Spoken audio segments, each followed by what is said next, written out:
कृष्ण और बूढ़ी चुड़ैल। एक समय की बात है, भारत के हरे भरे जंगलों के बीच छिपे एक दूरदराज के गांव में कृष्ण नाम का एक शक्तिशाली देवता रहता था। गांव वाले उन्हें अपने उद्धारकर्ता और संरक्षक के रूप में पूजते थे और वह अपने कई वीरतापूर्ण कार्यों के लिए जाने जाते थे। एक दिन गांव पर काला साया छा गया।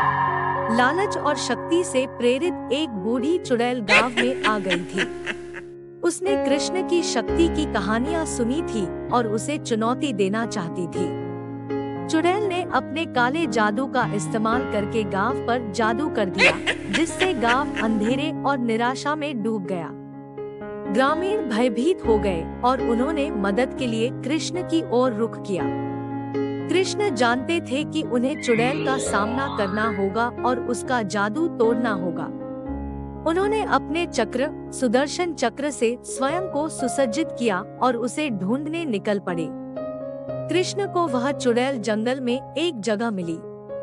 वह काली मोमबत्तियों के घेरे से घिरी हुई थी और अजीब भाषा में मंत्रोच्चार कर रही थी। कौन मेरे अनुष्ठान में विघ्न डालने का साहस कर रहा है? डायन ने मांग की। देवता ने उत्तर दिया, मैं कृष्ण हूँ। मैं आपका जादू तोड़ने और अपने लोगों को बचाने आया हूँ। जादूगरनी हंसी। तुम्हें लगता है कि तुम मुझे हरा सकते हो? मैं पूरे देश में सबसे शक्तिशाली चुड़ैल हूँ। हम देखेंगे, कृष्ण ने कहा। उसने अपनी डिस्क उठाई और उसे डायन पर फेंक दिया। सुदर्शन चक्र एक उल्का की तरह हवा में उड़ गया और चुड़ैल के काले जादू को मक्खन की तरह काट दिया।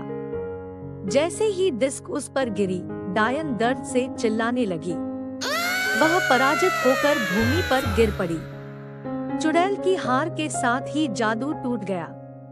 गांव में रोशनी लौट आई और गांव वाले बहुत खुश हुए। उन्होंने उन्हें बचाने के लिए कृष्ण को धन्यवाद दिया।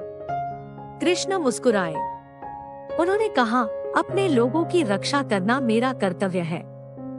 लेकिन कृष्ण जानते थे कि चुड़ैल आसानी से हार नहीं मानेगी।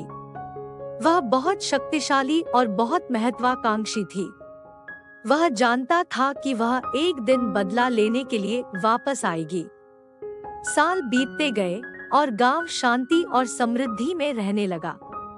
कृष्ण किसी भी खतरे के प्रति सतर्क रहते हुए उन पर नजर रखते रहे।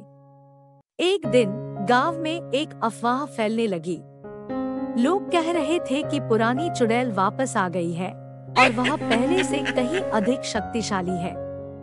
कृष्ण जानते थे कि अफवाहें सच थी। वह महसूस कर सकता था कि चुड़ैल की अंधेरी उपस्थिति और मजबूत हो रही है। उन्होंने ग्रामीणों को इकट्ठा किया और उन्हें खतरे से आगाह किया। उसने उनसे डायन के हमले के लिए तैयार रहने को कहा। कुछ दिनों बाद डायन ने हमला कर दिया। उसने गांव में राक्षसों और अंधेरे प्राणियों की एक सेना का नेतृत्व किया। ग्रामीणों ने बहादुरी से लड़ाई लड़ी, लेकिन उनकी संख्या कम थी और उनका मुकाबला भी उनसे ज्यादा था। जब ऐसा लगा कि सारी आशा खत्म हो गई है, तभी कृष्ण प्रकट हुए। वह युद्ध में कूद पड़े। उनका सुदर्शन चक्र बिजली की तरह चमक रहा था। उसने आसानी से चुड़ैल के गुर्गों को काट डाला।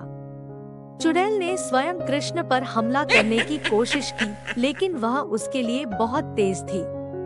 उसने उसके जादू को चकमा दिया और उसके हमलों का जवाब दिया। अंत में कृष्ण ने अपनी चक्र से जादूगरनी पर प्रहार किया। सुदर्शन चक्र ने उसके हृदय को छेद दिया और वह मृत होकर जमीन पर गिर पड़ी। चुड़ैल की हार के साथ लड़ाई खत्म हो गई। ग्रामीणों ने खुशी मनाई और उनकी जीत का जश्न मनाया। कृष्ण मुस्कुराए। उसने एक बार फिर अपने लोगों को डायन की बुराई से बचाया था। लेकिन वह जानता था कि खतरा सचमुच टला नहीं है। दुनिया में अन्य चुड़ैलें और राक्षस थे और वे हमेशा उसके लोगों के लिए खतरा बने रहते थे।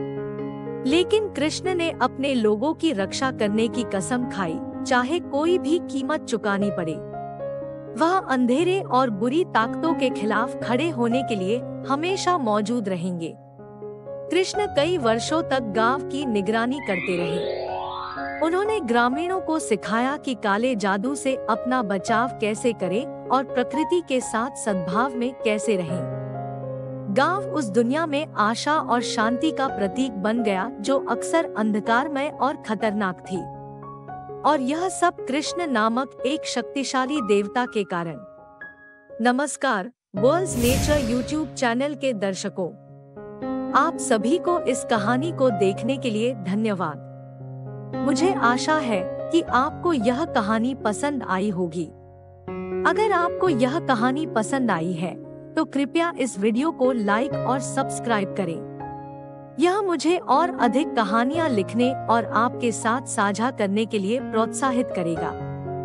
मैं आपसे जल्द ही एक नई कहानी के साथ मिलूंगी। तब तक अपना ख्याल रखें और अलविदा।